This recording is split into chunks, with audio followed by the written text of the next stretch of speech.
بسم الله الرحمن الرحيم. وقال فرعون يا أيها الملأ ما علمت لكم من إله غيري فأوقد لي يا هامان على الطين فاجعل لي صرحا لعلي أطلع إلى إله موسى وإني لأظنه من الكاذبين. واستكبر هو وجنوده في الأرض بغير الحق وظنوا أنهم إلينا لا يرجعون فأخذناه وجنوده فنبذناهم في اليم فانظر كيف كان عاقبة الظالمين وجعلناهم أئمة يدعون إلى النار ويوم القيامة لا ينصرون وأتبعناهم في هذه الدنيا لعنة ويوم القيامة هم من المقبوحين. محترم سامعین کرام، سورۃ القصص سورہ نمبر 28 اور اسی سورت سے ابھی آپ کے سامنے آیت نمبر 30 پر 8، 30 پر 9، 40، 40 پر 1 اور 40 پر 2 یہ چند آیات ابھی آپ کے سامنے تلاوت کی گئی ہیں۔ موسیٰ علیہ السلام کے واقعے کو اللہ تبارک و تعالی بیان فرما رہا ہے، اور اس سے پہلے کی جو آیات آپ کے سامنے کل درس کی شکل میں پیش کی گئی تھی اس میں بتلایا گیا تھا کہ جب موسیٰ علیہ السلام فرعون کے دربار میں پہنچے اور وہاں پر اللہ تبارک و تعالی کے پیغام کو ان لوگوں تک پہنچایا تو ان لوگوں نے یکسر موسیٰ علیہ السلام کا انکار کیا، آپ کی نبوت کا انکار کیا، آپ کے معجزے کا انکار کیا اور آپ کو جھوٹا سمجھا۔ اس کے بعد چونکہ فرعون اور فرعون سے پہلے جتنے بھی فرعون بادشاہ گزرے تھے سبوں کا یہ ماننا تھا کہ اس کائنات کے اوپر لوگوں کے لیے صرف وہی تنہا اکیلا معبود ہے اور اس کے علاوہ کوئی دوسرا معبود نہیں ہے، لہذا موسیٰ علیہ السلام کے حق بھرے پیغام کو سننے کے بعد کہیں لوگوں کے اوپر اس کا اثر پڑ نہ جائے، فوراً اس نے ایک پینترا کھیلا۔ اور عموماً جو لوگ انسانیت کو دھوکے میں رکھنا چاہتے ہیں وہ ایسے ہی پینترا کھیلتے ہیں۔ فرعون نے کہا، وقال فرعون نے کہا، یا ایھا الملأ، اے سردار لوگوں، جو وہاں پہ جو ان کے وزیر تھے، جو درباری تھے، اے درباریوں، ما علمت لکم من الہ غیری، اپنے علاوہ میں کسی کو تمہارا معبود دیکھتا ہی نہیں ہوں۔ مطلب اس کا یہ عقیدہ تھا، اس کا یہ ماننا تھا کہ وہی اکیلا تنہا لوگوں کا معبود ہے، اس کے اوپر کوئی مافوق الفطرت ہستی نہیں ہے، اس کے اوپر کوئی بھی ایسی ہستی نہیں ہے جو اس سے زیادہ طاقت اور قوت رکھتی ہو، وہ اکیلے لوگوں کے اوپر اکیلا بادشاہ ہے اور سیاسی طور پر سب سے بلند ہے اور اس سے بلند کوئی نہیں ہے۔ اور تفسیری روایتوں کے مطابق فرعونیوں کا یہ خیال تھا کہ وہ سورج دیوتا کا اوتار ہے، سورج دیوتا کا اس دنیا کے اوپر اوتار ہے، اور اسی وجہ سے لوگوں کے درمیان اپنے مجسمے کو اس نے نصب کروایا تھا اور لوگوں سے اس کی پوجا کروایا کرتا تھا۔ تو اسی واسطے سے اس نے سب سے پہلے لوگوں کے سامنے یہ بات کلیئر کٹ کیا کہ ما علمت لکم من الہ غیری، میرے علاوہ کوئی تمہارا معبود نہیں، بس میں ہی اکیلا معبود ہوں اور میں کسی کو دیکھتا بھی نہیں ہوں کہ کوئی معبود ہو تمہارا۔ حالانکہ اسی زمانے میں فرعونیوں کے درمیان اور بھی بہت سارے جیسے گائے بیلوں کی پوجا ہوا کرتی تھی اور بھی دوسرے معبودان تھے، لیکن یہ اپنے آپ کو سب سے برتر سمجھتا تھا۔ تو اس نے اپنے درباریوں کو ایسا کہا اور اس کے بعد اپنے وزیر حامان کو کہا، یا حامان علی الطین، مٹی کے اینٹے کو پکاؤ، مٹی کا اینٹا بنا کر کے اس کو پکاؤ، اینٹ بناؤ، اور میرے لیے ایک بلند ایسا مکان بناؤ کہ جس مکان پہ چڑھ کر کے میں موسیٰ کے اللہ اور اس کا جو معبود ہے اس کو میں جھانکوں، یعنی اتنا اونچا بناؤ جو آسمان تک چلا جائے۔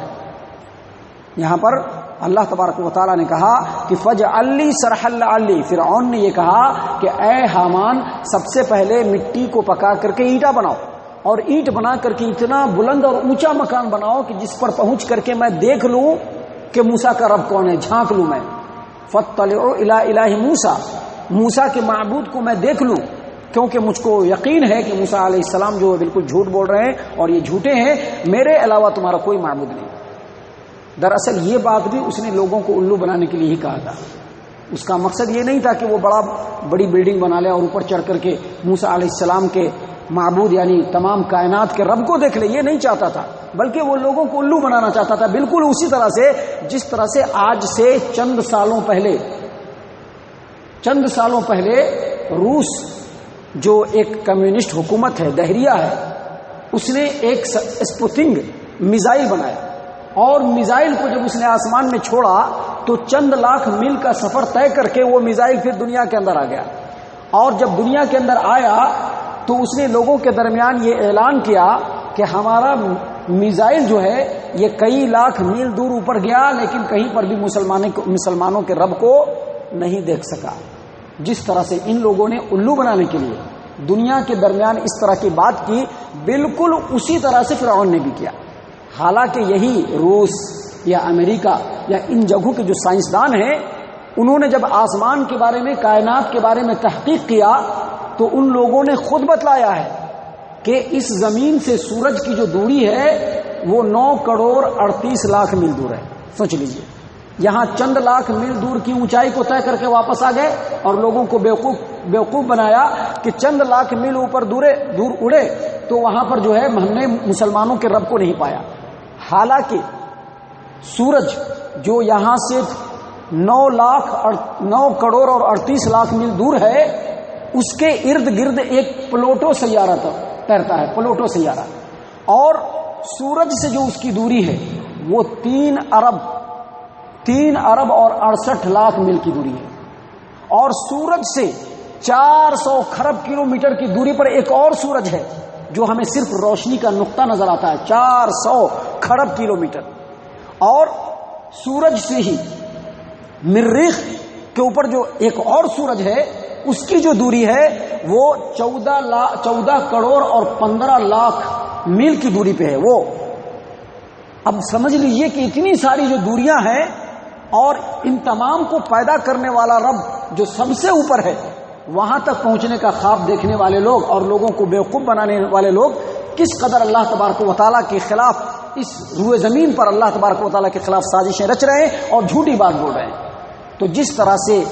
یہ روس کے جو سائنٹسٹ تھے جو ایک زمانے میں اس طرح کی حرکت کر کے لوگوں کو بیوقوف بنانے کی کوشش کیے، بالکل اسی طرح سے فرعون نے بھی لوگوں کو الو بنانے کے لیے کہا کہ اے حامان ایک بہت بڑی بلڈنگ تیار کرو، میں اس پر چڑھ کر کے اس کے رب کو دیکھنا چاہتا ہوں۔ حالانکہ رب جو سب سے سربلند ہے، سب سے اونچا ہے، رب جو سب سے اوپر ہے، وہ کوئی انسانی مجسمہ نہیں ہے کہ لوگ اس کو دیکھ لیں گے، بلکہ یہ لوگ سراسر گمراہی میں پڑے ہوئے ہیں، اور اللہ نے کہہ دیا ہے قاتلہم اللہ انا یؤفکون کہ اللہ تبارک و تعالیٰ ان لوگوں کو غارت کرے، کہاں کہاں یہ لوگ بھٹکے چلے جا رہے ہیں۔ تو اسی طرح سے فرعون نے بھی اپنے وزیر حامان کو کہا یا حامان فاوقد لی یا حامان علی الطین، اے حامان مٹی کی اینٹ کو پکاؤ اور میرے لیے ایک بلند مکان بناؤ تاکہ ہم موسیٰ کے معبود کو جھانک کر کے دیکھ سکے، وَإِنِّي لَأَظُنُّهُ مِنَ الْكَاذِبِينَ، اور مجھ کو یقین ہے، مجھ کو لگتا ہے کہ موسیٰ علیہ السلام بالکل جھوٹ بولنے والے لوگوں میں سے۔ اس کے بعد اللہ تبارک و تعالیٰ نے کہا وَاسْتَكْبَرَ هُوَ وَجُنُودُهُ فِي الْأَرْضِ بِغَيْرِ الْحَقِّ وَظَنُّوا أَنَّهُمْ إِلَيْنَا لَا يُرْجَعُونَ، کہ یہ فرعون اور فرعون کے جو لشکر تھے، ان لوگوں نے اپنے آپ کو زمین میں سب سے بڑا سمجھا، حالانکہ اللہ تبارک و تعالیٰ نے زمین کے ایک چھوٹے سے حصے پر محدود دنوں کے لیے اس کو حکومت دیا تھا، اور اس کے پاس جو کچھ بھی تھا وہ سب رب کا ہی دیا ہوا تھا، لیکن اس کے باوجود اس نے اس دنیا کے اندر اپنے آپ کو سب سے بڑا سمجھا اور اپنے اوپر کسی کو نہیں سمجھا، اور اس نے یہ یقین کر لیا، اس نے اپنے دل کے اندر یہ بات بٹھا لی کہ آج ہم دنیا کے اندر ہیں، ہمیں کل اللہ تبارک و تعالیٰ کی بارگاہ میں پہنچنا نہیں ہے، وہاں پر اپنے اعمال کا حساب نہیں دینا ہے، ایسا اس نے یقین کر لیا، اور زمین کے اوپر اس نے تکبر کیا، اپنے آپ کو سب سے سربلند سمجھا، اپنے اوپر کسی کو نہ سمجھا، اللہ تبارک و تعالیٰ کے حقیقت کا انکار کیا، تو اللہ تبارک و تعالیٰ نے کہا فَأَخَذْنَاهُ وَجُنُودَهُ فَنَبَذْنَاهُمْ فِي الْيَمِّ، ہم نے اس کو اور اس کے لشکر دونوں کو پکڑا، اس کو بھی پکڑا اور اس کے لشکر کو بھی پکڑا، فَنَبَذْنَاهُمْ فِي الْيَمِّ، اور دریا کے اندر اس کو پھینک دیا، فَانظُرْ كَيْفَ كَانَ عَاقِبَةُ الظَّالِمِينَ، تو اے مکہ والوں دیکھو کہ کس طرح سے ہم نے ان لوگوں کا انجام کیا اور کوئی ان کا مددگار نہیں تھا۔ اللہ تبارک و تعالیٰ نے مزید آگے فرعون اور فرعونیوں کی قباحت کو، ان کی جو ذلت اور رسوائی تھی اس کو بتاتے ہوئے اللہ تبارک و تعالیٰ نے کہا وَجَعَلْنَاهُمْ أَئِمَّةً يَدْعُونَ إِلَى النَّارِ، جہنم کی طرف جو بلانے والے لوگ ہیں ان تمام کا سرغنہ اور سردار ان لوگوں کو بنایا، یعنی کیسے حق کا انکار کرنا ہے اس کی مثال قائم کر کے فرعون اور اس کے لوگ چلے گئے. آخری دم تک، مرتے دم تک کس کس طرح سے حق کو نیچا دکھانے کے لیے ہتھ کنڈے اختیار کرنے ہیں، یہ سارے کے سارے دنیا والوں کو سکھا کر کے یہ فرعون اور اس کے لوگ چلے گئے. یعنی جتنے بھی دنیا کے اندر جہنم کی طرف بلانے والے لوگ ہیں سب کا سردار ان کو بنایا ہے. اور اے مکہ والو، تم بھی انہی کے نقش قدم پر چل رہے ہو، تم بھی انہی کے نقش قدم پر چل رہے ہو. دنیا میں ان کو ہم نے آگ کی طرف بلانے والے، جہنم کی طرف بلانے والے، گمراہ کرنے والوں کا سردار بنایا. اور آگے اللہ تبارک و تعالیٰ نے کہا کہ وَيَوْمَ الْقِيَامَةِ لَا يُنصَرُونَ، اور قیامت کے دن میں ان کی مدد نہیں کی جائے گی. جبکہ دوسری جگہ پر اللہ تبارک و تعالیٰ نے قرآن کریم کے اندر سورہ ہود کے اندر فرمایا ہے کہ جس طرح سے گمراہیوں کا امام فرعون اور آل فرعون کو اللہ تبارک و تعالیٰ نے اس دنیا کے اندر بنایا ہے، اسی طرح سے قیامت کے دن بھی اپنی تمام قوم کے لوگوں کو یہ قیادت کرتے ہوئے، ان کی لیڈنگ کرتے ہوئے ان کو جہنم کے اندر لے جائے گا. جیسا کہ سورہ ہود آیت نمبر 98 کے اندر اللہ تبارک و تعالیٰ نے فرمایا یقدم قومہ یوم القیامت فاوردہم النار وبئس الورد المورود. یہ فرعون جو ہے اپنی قوم کی پیشوائی کرے گا، اس کا لیڈر بنے گا، اس کا رہنما بنے گا، اور سب کو لے کر کے جہنم کی طرف جائے گا، سب کو جہنم کے اندر اتارے گا. اور جہنم جو ہے یہ اترنے کی سب سے بدترین جگہ ہے. تو اللہ نے فرمایا کہ دنیا کے اندر اس کو ہم نے جہنم کی طرف بلانے والوں کا امام بنایا ہے، اور قیامت کے دن اس کی کچھ بھی مدد نہیں کی جائے گی، کیونکہ اس نے دنیا کے اندر اپنے قوت کے اوپر، اپنی سلطنت کے اوپر، اپنی بادشاہت کے اوپر، اپنے لشکر کے اوپر ناز کیا، اور یہ سمجھا کہ یہ ہماری طاقت ہے اور ہم اس کے بوتے پر دنیا کے اندر سب سے بڑے ہیں، ہم سے بڑا کوئی نہیں، بلکہ ہم ربکم الاعلی ہیں، ہم سب سے بڑے رب ہیں. ایسا اس نے سمجھا. تو جس طرح سے دنیا کے اندر جب اس کی موت ہوئی، جب اللہ نے اس کو عذاب کی گرفت میں لیا، تو اس کا لشکر اس کے کام نہیں آیا، اس کی طاقت و قوت کام میں نہیں آئی، بالکل اسی طرح سے قیامت کے دن بھی اس کا کچھ بھی اس کے کام میں آنے والا نہیں. اور اس کے بعد آخر میں اللہ تبارک و تعالیٰ نے فرمایا وَأَتْبَعْنَاهُمْ فِي هَذِهِ الدُّنْيَا لَعْنَةً، دنیا کے اندر لعنت کو اس کے پیچھے لگا دیا ہے. آج کوئی بھی بدترین کام کرتا ہے تو لوگ فوراً کہتے ہیں کہ کیسا فرعونیت دکھلا رہا ہے. فرعون کا جب نام آتا ہے تو لوگوں کے دلوں میں نفرت آتی ہے. اس کا گھمنڈ، اس کا غرور، اس کے ظلم جو اس نے کمزوروں پر کیے لوگ یاد کرتے ہیں اور دل کے اندر برا سوچتے ہیں اور اس کو لعنت بھیجتے ہیں. قیامت تک لوگ اس کو لعنت بھیجتے رہیں گے. اللہ نے فرمایا وَأَتْبَعْنَاهُمْ فِي هَذِهِ الدُّنْيَا لَعْنَةً، لعنت کو ہم نے دنیا میں اس کے پیچھے لگا دیا ہے. وَيَوْمَ الْقِيَامَةِ هُمْ مِنَ الْمَقْبُوحِينَ، اور قیامت کے دن میں ان کا بہت برا انجام ہونے والا ہے. تو اللہ تبارک و تعالیٰ نے اس واقعے کو ہمارے سامنے اور مکہ والوں کے سامنے اور قیامت تک کے آنے والے انسانوں کے سامنے اس لیے بیان کیا کہ دنیا میں چاہے کوئی کتنا ہی سپر پاور کیوں نہ ہو جائے، اللہ تبارک و تعالیٰ کے سامنے وہ کچھ نہیں ہے. اللہ تبارک و تعالیٰ سب سے سربلند ہے. تعالی اللہ ہمارا سب سے سربلند ہے. اس کے سامنے کوئی دم بھی نہیں مار سکتا، کوئی پلک بھی نہیں جھپکا سکتا، اور کوئی ایک سانس بھی نہیں لے سکتا. اللہ تبارک و تعالی ہم تمام کو ان آیات کے اوپر غور و فکر اور تدبر کرنے کی توفیق عنایت فرمائے. اللہ ہی ہمارا معبود ہے. اللہ تبارک و تعالی ہم تمام کے دلوں کے اندر یہ بات راسخ فرمائے. اللہ تبارک و تعالی مومنین کے صف میں شامل فرمائے. اللہ تبارک و تعالی جنت الفردوس میں جگہ عطا فرمائے. اے اللہ ہم تمام کو جہنم سے پناہ دے. اے مالک الملک ہم تمام کو جہنم سے پناہ دے. اے رب العالمین ہم تمام کو جہنم سے پناہ دے. آمین یا رب العالمین. وما علینا الا البلاغ المبین.